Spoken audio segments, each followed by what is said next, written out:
اس کے اجر اور ان کی شفاعت سے محروم نہ کرنا۔ پھر لکھا ہے کہ آپ حضرت صلی اللہ علیہ وآلہ وسلم کے جنازے کے گرد گھوم رہی تھیں اور یوں خطاب کر رہی تھی کہ اے پدر بزرگوار واہ ابتا، جبرائیل علیہ السلام نے آپ صلی اللہ علیہ وآلہ وسلم کی موت کی خبر دی۔ اے پدر بزرگوار واہ ابتا، آپ صلی اللہ علیہ وآلہ وسلم کا ملجا و ماوا جنت الفردوس ہے۔ اے پدر بزرگوار، آپ صلی اللہ علیہ وآلہ وسلم نے اپنے پروردگار کی آواز پر لبیک کہا ہے۔ اور یہاں پر حوالہ ہے سیر العالم النبلا، جلد نمبر 2 صفحہ نمبر، دوبارہ پڑھتے ہیں، سیر العالم بلا اور جلد نمبر 2 صفحہ نمبر 88، سنن ابن ماجہ جلد نمبر 2 صفحہ نمبر 287 اور 288، اور ساتھ ہی لکھا ہے کہ اس میں حماد بن زید سے روایت ہے کہ میں نے راوی حدیث کی اس حدیث کو بیان کرتے وقت روتے اور اس کی حالت متغیر ہوتے دیکھی ہے۔ اور پھر لکھا ہے کہ اور حیرانی اور اس عالم میں کہ آپ علیہ السلام مصیبت کی بنا پر رنجیدہ خاطر ہو گئیں، آپ کی ایسی حالت ہو گئی تھی لگتا تھا کہ آپ کے جسم سے روح مفارقت کر گئی ہو۔ اور اب اگلی ہیڈنگ ہے کہ حضرت صلی اللہ علیہ وآلہ وسلم کے جنازے کی تجہیز۔ کہا ہے کہ امام علی علیہ السلام اپنے چچا زاد بھائی کے جنازے کی تجہیز کر رہے تھے، حالانکہ آپ علیہ السلام کی آنکھوں سے اشکوں کا سیلاب جاری تھا۔ آپ علیہ السلام حضرت صلی اللہ علیہ وآلہ وسلم کے جسم اقدس کو غسل دیتے وقت کہتے جا رہے تھے، انورٹڈ کوما، میرے ماں باپ آپ علیہ السلام پر فدا ہو جائیں یا رسول اللہ۔ آپ صلی اللہ علیہ وآلہ وسلم کی موت سے وہ تمام چیزیں منقطع ہو گئیں جو آپ کے علاوہ کسی نبی صلی اللہ علیہ وآلہ وسلم کی موت سے منقطع نہ ہوئی تھیں، جیسے آسمانی خبریں۔ آپ اس طرح سمٹے کہ تمام لوگوں سے گوشہ نشین ہو گئے اور اس طرح پھیلے کہ لوگ آپ صلی اللہ علیہ وآلہ وسلم کی نظر میں یکساں ہو گئے۔ آپ صلی اللہ علیہ وآلہ وسلم نے صبر کا حکم نہ دیا ہوتا اور نالہ فریاد کرنے سے نہ روکا ہوتا تو روتے روتے ہماری آنکھوں سے آنسو ختم ہو گئے ہوتے اور ہم بیمار ہو جاتے، انورٹڈ کوما کلوز۔ یہاں پر حوالہ ہے نہج البلاغہ جلد نمبر 2 صفحہ نمبر 255۔ آئیے آگے چلتے ہیں۔ لکھا ہے غسل دینے کے بعد آپ علیہ السلام نے حضرت صلی اللہ علیہ وآلہ وسلم کے جسم اطہر کو کفن پہنایا اور تابوت میں رکھا، جسم اطہر پر نماز جنازہ۔ اب یہ ہیڈنگ ہے۔ لکھا ہے سب سے پہلے اللہ نے عرش پر ملائکہ کو حضرت صلی اللہ علیہ وآلہ وسلم کی نماز جنازہ پڑھنے کا حکم دیا۔ اس طرح جبرائیل علیہ السلام، پھر اسرافیل اور اس کے بعد ملائکہ نے گروہ گروہ کر کے نماز جنازہ ادا کی۔ جب مسلمان نبی خدا صلی اللہ علیہ وآلہ وسلم کے جنازے پر نماز جنازہ پڑھنے کے لیے بڑھے تو امام علی علیہ السلام نے ان سے فرمایا کہ تم میں سے کوئی امامت کے لیے آگے نہ بڑھے، اس لیے کہ آپ صلی اللہ علیہ وآلہ وسلم حیات اور ممات دونوں میں امام علیہ السلام ہیں۔ حوالہ ہے حلیۃ الاولیاء جلد نمبر 4 صفحہ نمبر 77۔ پھر لکھا ہے لہٰذا وہ لوگ ایک ایک گروہ کر کے نماز ادا کر رہے تھے اور ان کا کوئی پیش امام نہیں تھا۔ مخصوص طور پر مولا کائنات حضرت علی علیہ السلام نے نماز جنازہ پڑھائی اور وہ لوگ صف بصف نماز پڑھ رہے تھے اور امام علیہ السلام کے قول کو دہراتے جا رہے تھے، جس کی نص یہ ہے، انورٹڈ کوما، سلام ہو آپ صلی اللہ علیہ وآلہ وسلم پر، اے اللہ کے نبی صلی اللہ علیہ وآلہ وسلم، اور اس کی رحمت اور برکت ہو آپ صلی اللہ علیہ وآلہ وسلم پر۔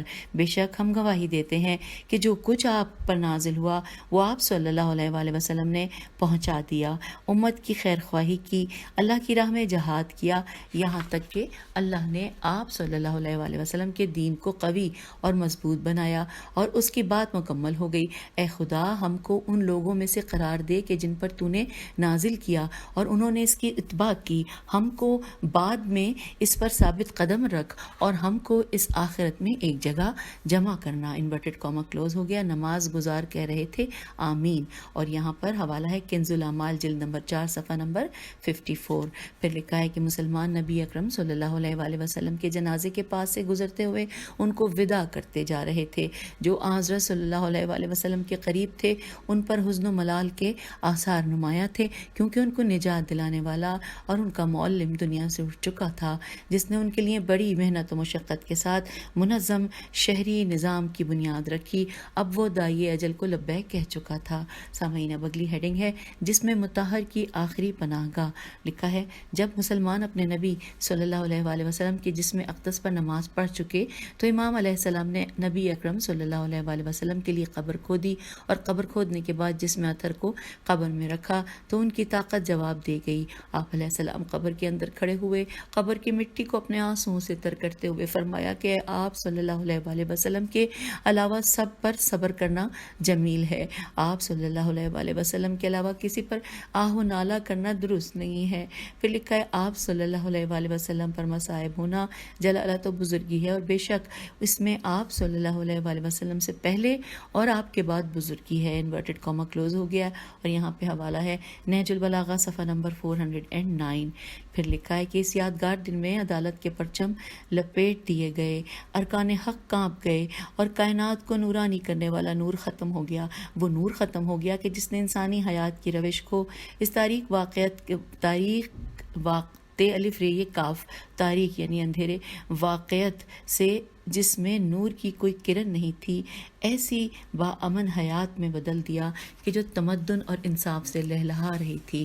اس میں مظلوموں کی آہیں اور محروموں کی کراہیں مٹ رہی تھیں، خدا کی نیکیاں بندوں پر تقسیم ہو رہی تھیں، جن نیکیوں کا کوئی شخص اپنے لیے ذخیرہ نہیں کر سکتا۔ اب یہاں پر آ گیا ہے اگلی ہیڈنگ ہے ثقیفہ کا اجلاس۔ لکھا ہے دنیائے اسلام میں مسلمانوں کا کبھی اتنا سخت امتحان نہیں لیا گیا کہ جتنا سخت امتحان ثقیفہ کے ذریعے لیا گیا، اور وہ ثقیفہ جس سے مسلمانوں کے درمیان آگ بھڑک اٹھی اور ان کے درمیان قتل و غارت کا دروازہ کھل گیا۔ انصار نے رسول اللہ صلی اللہ علیہ وآلہ وسلم کی وفات کے دن ثقیفہ بنی ساعدہ میں میٹنگ کی، جس میں انہوں نے اوس اور خزرج کے قبیلوں کو شریک کر کے یہ طے کیا کہ خلافت ان کے درمیان سے نہیں جانی چاہیے۔ مدینے والوں کو مہاجرین کا اتباع کرتے ہوئے حضرت علی علیہ السلام کی بیعت نہیں کرنی چاہیے، جن کو رسول اللہ صلی اللہ علیہ وآلہ وسلم نے خلیفہ بنایا تھا، اور غدیر خم کے میدان میں علی اعلان ان کو خلیفہ معین فرمایا تھا۔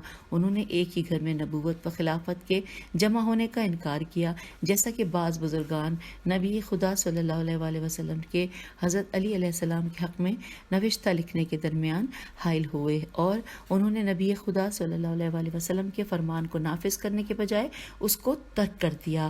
نیکسٹ پیراگراف میں لکھا ہے کہ بہرحال رسول خدا صلی اللہ علیہ وآلہ وسلم کے لشکر میں انصار طاقت و قوت کے اعتبار سے اصل ستون سمجھے جاتے تھے، لیکن رسول اللہ صلی اللہ علیہ وآلہ وسلم کی رحلت کی وجہ سے قریش کے گھروں میں رنج و غم اور ماتمی لباس عام ہو چکا تھا، لہٰذا جو افراد انصار سے بےحد بغض و کینہ رکھتے تھے، انہوں نے انصار کے ڈر کی وجہ سے اجلاس منعقد کرنے میں بہت ہی عجلت سے کام لیا۔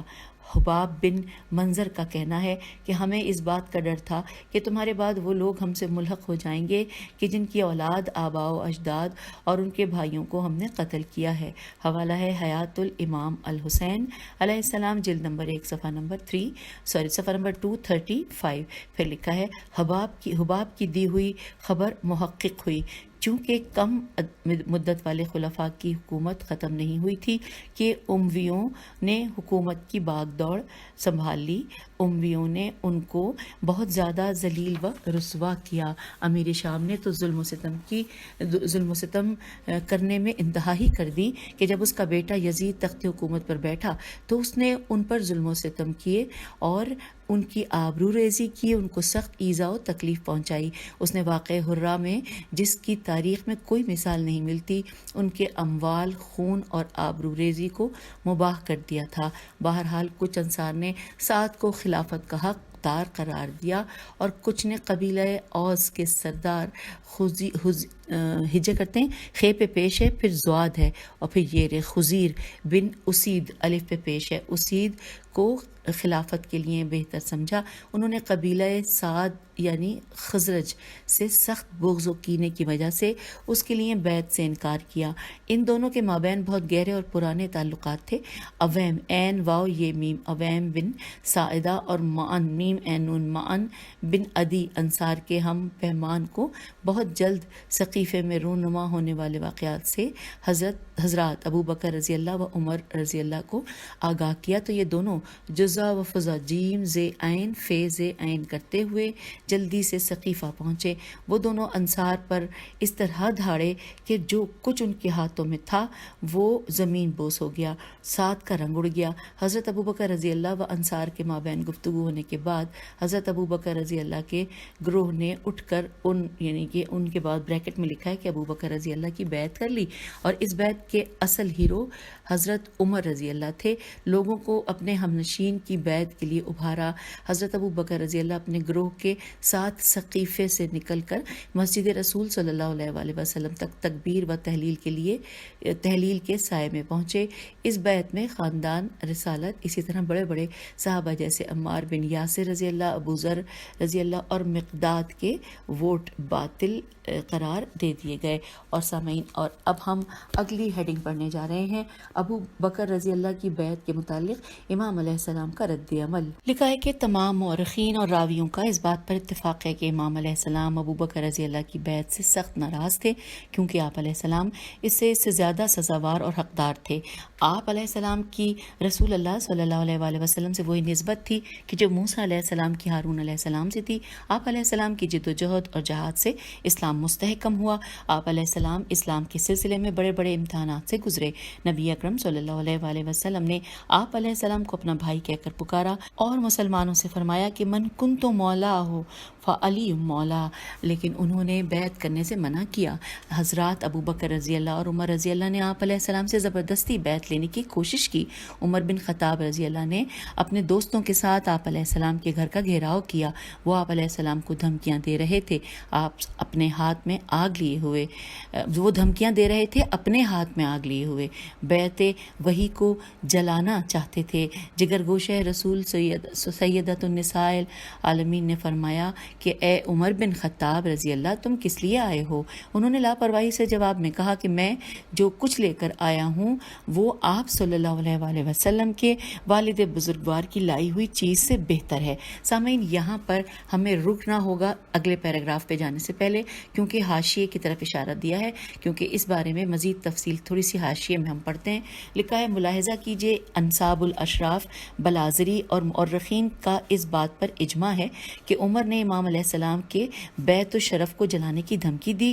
اس سلسلے میں ملاحظہ کیجئے تاریخ طبری جلد 3 صفحہ نمبر 202، تاریخ ابو الفدا جلد نمبر 1 صفحہ نمبر 156، تاریخ یعقوبی جلد نمبر 2 صفحہ نمبر 105، مروج الذہب جلد نمبر 1 صفحہ نمبر 414، الامامت و سیاست جلد نمبر 1 صفحہ نمبر 12، شرح نہج البلاغہ ابن ابی الحدید جلد نمبر 1 صفحہ نمبر 34، الاموال لابی عقیدہ صفحہ نمبر 131، علام النساء جلد نمبر 3 صفحہ نمبر 205، امام علی لعبد الفتح و مقصود جلد نمبر 1 صفحہ نمبر 213۔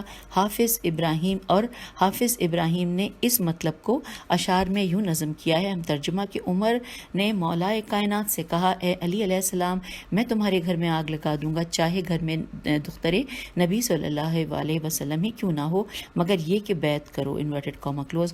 عمر کے علاوہ شاہ سوار عرب کے سامنے کسی میں ایسی بات کہنے کی جرت نہیں تھی۔ یہ سب ہم نے حاشیے میں پڑھ لیا، اور اب آئیے واپس صفحے کی جانب کہ جہاں سے ہم حاشیے میں آئے تھے۔ تو لکھا ہے کہ بڑے افسوس کی بات ہے کہ امت مسلمہ جناب فاطمہ زہرا سلام اللہ علیہ کے سامنے ایسا سلوک کرے۔ وہ زہرا سلام اللہ علیہ مرضیہ کہ جن کے راضی ہونے سے خدا راضی ہوتا ہے اور جن کے غضبناک ہونے سے خدا غضبناک ہوتا ہے، اور ہمارے پاس ان حالات کو دیکھتے ہوئے انا للہ و انا الیہ راجعون کہنے کے علاوہ اور کچھ نہیں ہے۔ بہرحال امام علی علیہ السلام کو زبردستی گھر سے نکال کر ان کے گلے میں لٹکی ہوئی تلوار کے ساتھ حضرت ابو بکر رضی اللہ کے پاس لایا گیا۔ اس کے گروہ نے چیخ کر کہا کہ ابو بکر رضی اللہ کی بیعت کرو، ابو بکر رضی اللہ کی بیعت کرو۔ یہ 2 دفعہ دہرایا گیا ہے، اور پھر لکھا ہے کہ امام علی علیہ السلام نے اپنی مضبوط و محکم حجت اور اس کی سرکشی کی پرواہ نہ کرتے ہوئے یوں فرمایا کہ میں اس امر میں تم سے زیادہ حقدار ہوں، میں تمہاری بیعت نہیں کروں گا، بلکہ تمہیں میری بیعت کرنا چاہیے۔ تم نے یہ بات انصار سے لی ہے اور تم نے ان پر نبی صلی اللہ علیہ وآلہ وسلم سے قرابت کے ذریعے احتجاج احتجاج پیش کیا ہے اور تم نے بیت کو ہم اہل بیت علیہ السلام سے غصب کر لیا ہے۔ کیا تمہارا یہ گمان نہیں ہے کہ تم پیغمبر اکرم صلی اللہ علیہ وآلہ وسلم کی قرابت کی وجہ سے اس امیر کے سلسلے میں انصار سے اولا ہو، لہٰذا وہ تمہاری قیادت قبول کریں اور تمہیں اپنا امیر تسلیم کریں، لہٰذا میں بھی اس چیز کے ذریعے سے تم پر احتجاج کرتا ہوں جس سے تم نے انصار پر احتجاج کیا کہ ہم پیغمبر اکرم صلی اللہ علیہ وآلہ وسلم کی حیات اور ان کی وفات کے بعد ان سے زیادہ نزدیک ہیں، لہٰذا اگر تم صاحب ایمان ہو تو انصاف کرو، ورنہ ظلم و ستم کے ذریعے بیعت لے لو جبکہ تم حقیقت سے واقف ہو۔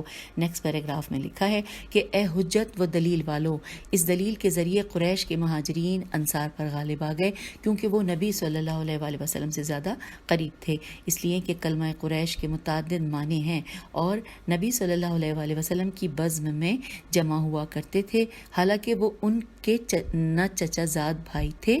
ہاں، ان کے بارے میں لکھا ہے کہ وہ نبی صلی اللہ علیہ وآلہ وسلم کی بزم میں جمع ہوا کرتے تھے، حالانکہ وہ ان کے نہ چچا زاد بھائی تھے اور نہ ماموں، لیکن نبی صلی اللہ علیہ وآلہ وسلم اور علی علیہ السلام کے مابین متعدد طریقوں سے متعدد رشتے تھے۔ آپ علیہ السلام نبی صلی اللہ علیہ وآلہ وسلم کے چچا زاد بھائی ابو سبطین اور آپ صلی اللہ علیہ وآلہ وسلم کی بیٹی کے شوہر تھے، جس کے علاوہ آپ صلی اللہ علیہ وآلہ وسلم کی کسی اور سے نسل نہیں چلی تھی۔ پھر اگلے پیراگراف میں ہے کہ بہرحال حضرت عمر رضی اللہ امام علی علیہ السلام کی طرف سے کہتے ہوئے بڑھے کہ بیعت کرو۔ امام علیہ السلام نے فرمایا کہ اگر میں بیعت نہ کروں تو؟ ابن خطاب رضی اللہ نے کہا کہ اس خدائے وحدہ لا شریک کی قسم کہ جس کے علاوہ اور کوئی خدا نہیں ہے، آپ علیہ السلام کو قتل کیا جائے گا۔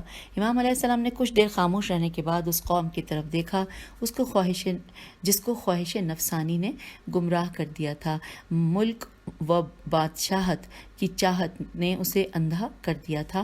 آپ علیہ السلام کو ان کے شر سے بچانے والا کوئی نظر نہیں آ رہا تھا۔ آپ علیہ السلام نے بڑے ہی غمگین آواز میں فرمایا کہ اب تم اللہ کے بندے اور رسول اللہ صلی اللہ علیہ وآلہ وسلم کے بھائی کو قتل کرو گے؟ امام خطاب نے کہا کہ اللہ کے بندے تو صحیح ہے لیکن رسول اللہ صلی اللہ علیہ وآلہ وسلم کے بھائی نہیں۔ ابن خطاب نے نبی اکرم صلی اللہ علیہ وآلہ وسلم کے ان فرامین کو بھلا دیا جن میں رسول خدا صلی اللہ علیہ وآلہ وسلم نے فرمایا کہ علی علیہ السلام حضرت علیہ السلام کے بھائی ہیں، ان کے شہر علم کا دروازہ ہیں، نبی صلی اللہ علیہ وآلہ وسلم سے ہارون علیہ السلام اور موسیٰ علیہ السلام کی منزل میں ہیں اور اسلام کے پہلے مجاہد ہیں۔ پھر لکھا ہے کہ ابن خطاب نے ان سب کو بھلا کر حضرت ابو بکر رضی اللہ سے مخاطب ہو کر کہا کہ کیا تم علی کے بارے میں اپنا فیصلہ صادر نہ کرو گے؟ تو حضرت ابو بکر رضی اللہ نے فتنہ و فساد برپا ہونے سے ڈرتے ہوئے امام علیہ السلام سے کہا کہ میں آپ علیہ السلام پر کوئی زبردستی نہیں کرتا، حالانکہ حضرت فاطمہ سلام اللہ علیہ آپ علیہ السلام کے پاس کھڑی ہوئی تھیں۔ اب آگے چلتے ہیں۔ پھر لکھا ہے کہ قوم نے امام علیہ السلام کو چھوڑ دیا۔ آپ علیہ السلام ہرولا کرتے ہوئے، ہرولا یا ہرولا ہیرے واو لام ہے کرتے ہوئے اپنے بھائی رسول اللہ صلی اللہ علیہ وآلہ وسلم کے روضے پر پہنچے اور آپ صلی اللہ علیہ وآلہ وسلم سے تمام ظلم و ستم کی شکایت کی۔ آپ علیہ السلام گریہ کر رہے تھے اور نبی اکرم صلی اللہ علیہ وآلہ وسلم سے یہ کہتے جا رہے تھے انورٹڈ کاما کہ اے بھائی، اس قوم نے مجھے کمزور سمجھ لیا ہے اور وہ مجھے قتل کرنا چاہتی ہے، انورٹڈ کاما کلوز ہو گیا۔ اور حوالہ ہے امامت و سیاست، صفحہ نمبر 28 اور 31۔ پھر لکھا ہے قوم نے آپ علیہ السلام کو کمزور سمجھ لیا اور آپ علیہ السلام کے سلسلے میں نبی صلی اللہ علیہ وآلہ وسلم کی وصیتوں کا انکار کر دیا۔ امام علیہ السلام بڑے ہی رنج و الم کے ساتھ اپنے بیت الشرف پر پہنچے اور آپ علیہ السلام پر وہ تمام چیزیں واضح روشن ہو گئیں جن کے سلسلے میں اللہ نے نبی صلی اللہ علیہ وآلہ وسلم کے بعد آپ علیہ السلام کو امت کی طرف سے پہنچنے والے عذاب اور انقلاب کی خبر دی تھی۔ خداوند عالم سورہ آل عمران آیت نمبر 144 میں فرماتا ہے کہ اور محمد تو صرف ایک رسول صلی اللہ علیہ وآلہ وسلم ہیں جن سے پہلے بہت سے رسول اللہ صلی اللہ علیہ وآلہ وسلم گزر چکے ہیں۔ کیا اگر کوئی مر جائیں یا قتل ہو جائیں تو تم الٹے پیروں پلٹ جاؤ گے؟ تو نہیں، جس لائن کو دوبارہ پڑھتے ہیں، لکھا ہے کہ کیا اگر وہ مر جائیں یا قتل ہو جائیں تو تم الٹے پیروں پلٹ جاؤ گے؟ تو جو بھی ایسا کرے گا خدا کا خدا کا نقصان نہیں کرے گا. یہاں پہ انورٹڈ کاما کلوز ہو گیا. اور پھر لکھا ہے کہ یہ تباہ کن تبدیلی اور شدید زلزلہ ہے جس نے قوم کے ایمان اور خوابوں کو جھنجھوڑ دیا ہے. بے شک ہم اللہ کے لیے ہیں اور اسی کی طرف پلٹ کر جانے والے ہیں. اب ہیڈنگ ہے زہرا سلام اللہ علیہا راہ آخرت میں. آئیے جانتے ہیں. لکھا ہے امام امیر المومنین علیہ السلام اس المناک مصیبت میں مبتلا ہوئے کہ زہرا سلام اللہ علیہا نے شہادت پائی. آپ مریض ہو گئیں اور سخت مصیبتوں میں گر گئیں.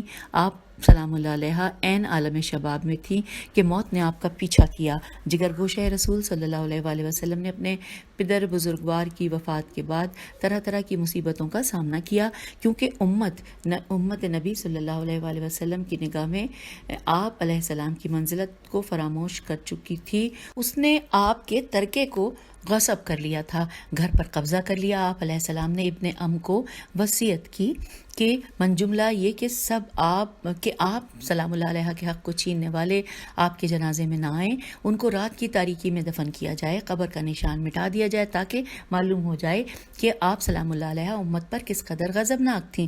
بہرحال امام علیہ السلام نے صدیقہ طاہرہ کی آخری رسومات میں آپ کی وصیت کو نافذ فرمایا. آپ سلام اللہ علیہ آنکھوں سے آنسو جاری ہونے کی حالت میں قبر میں اترے اور رسول اللہ صلی اللہ علیہ وآلہ وسلم کو سلام کیا اور ان کو تعزیت پیش کی اور یوں شکوہ شکایت کیا. آئیے ہم اس کو پڑھتے. جو یہ نہج البلاغہ کے میں صفحہ نمبر 182 پر یہ ہے اور لکھا ہے جلد نمبر 2. اور آئیے ہم یہ پڑھتے ہیں ترجمہ انورٹڈ کاما کہ یا رسول اللہ صلی اللہ علیہ وآلہ وسلم آپ کو میری جانب سے اور آپ صلی اللہ علیہ وآلہ وسلم کے جوار میں آنے والی اور آپ سے جلد ملحق ہونے والی آپ کی بیٹی کی طرف سے سلام ہو.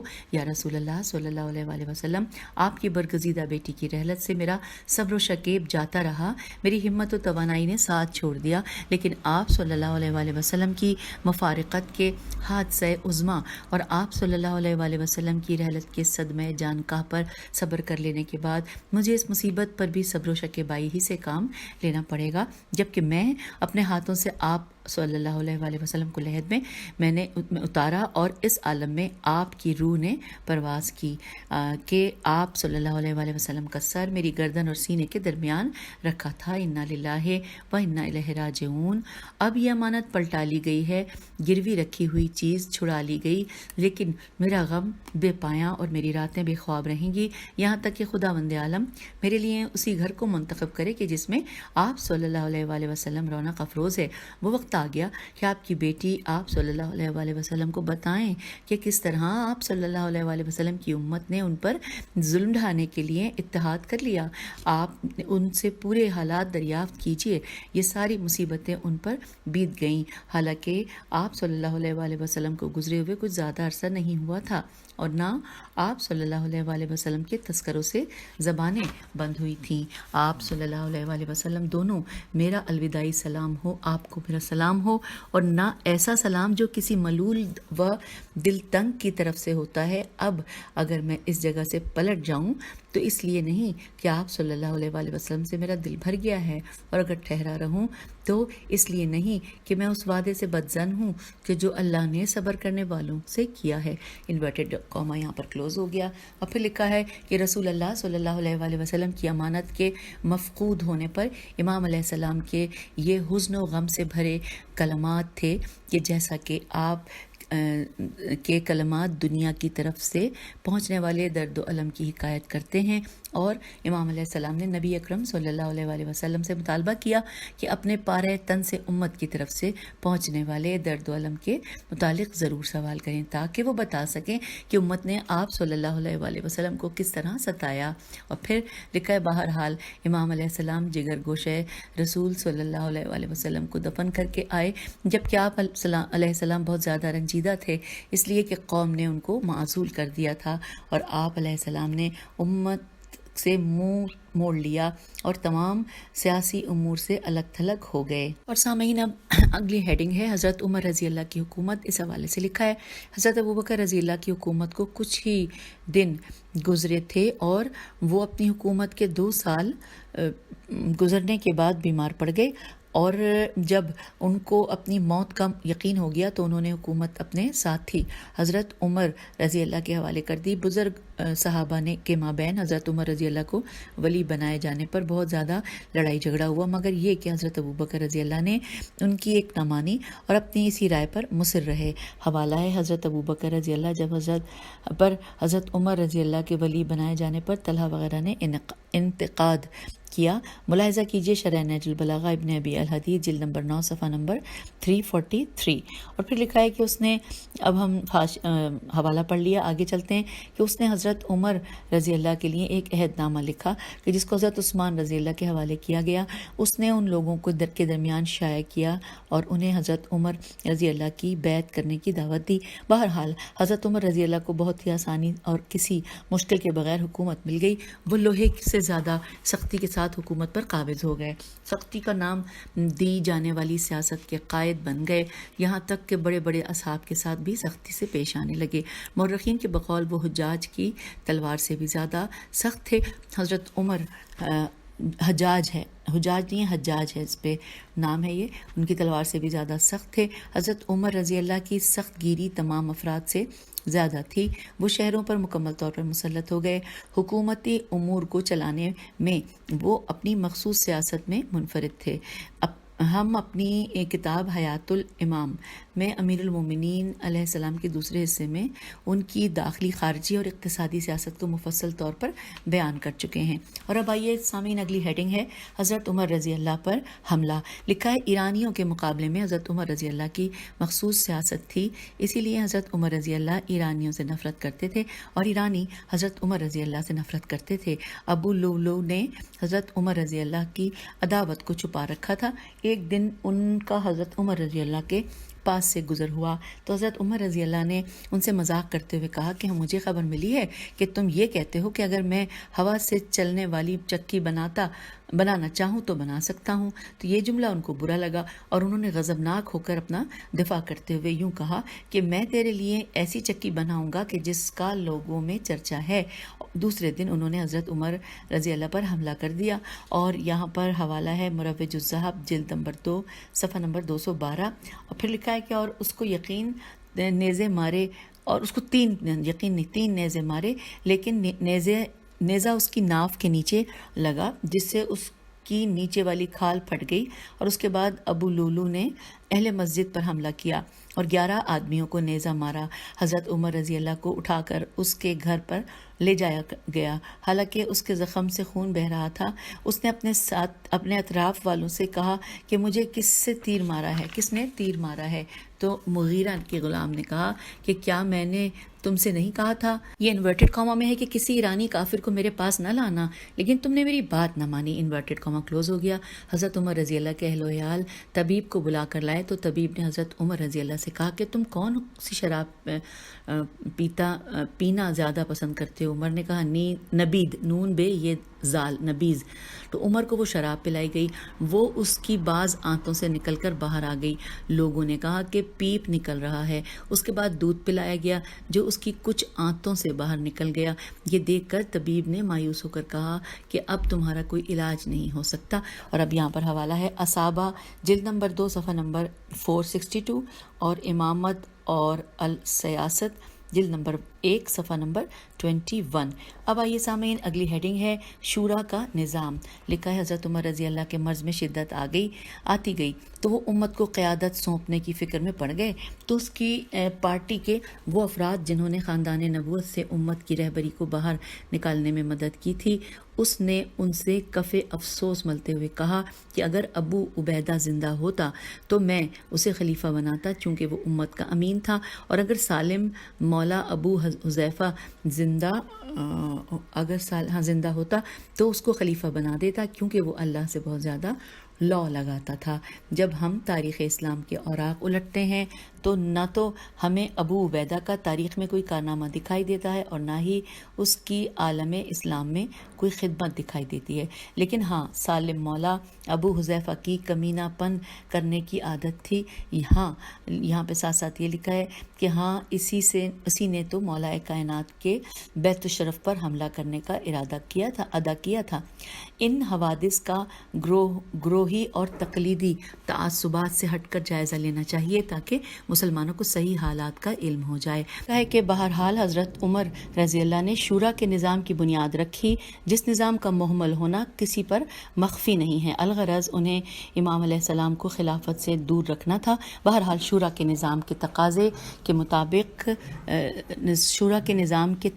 مطابق حضرت عثمان رضی اللہ نے امت کی قیادت قبول کر لی، وہ نظام جس سے مسلمان ہمیشہ کے لیے اختلاف و انتشار میں مبتلا ہو گئے۔ ہم نے اس نظام کے متعلق اپنی کتاب حیات الامام امیر المومنین علیہ السلام میں موضوع کے اعتبار سے تذکرہ کیا ہے، اور اب ہم سرسری طور پر ان واقعات کو پیش کرتے ہیں۔ سامعین، یہاں پر پیج نمبر 133 پر آپ سے اجازت چاہتے ہیں، کیونکہ اس کے بعد حضرت عثمان کی حکومت کے حوالے سے ہم پڑھیں گے۔ تب تک کے لیے اجازت دیجیے۔ خدا حافظ، فی امان۔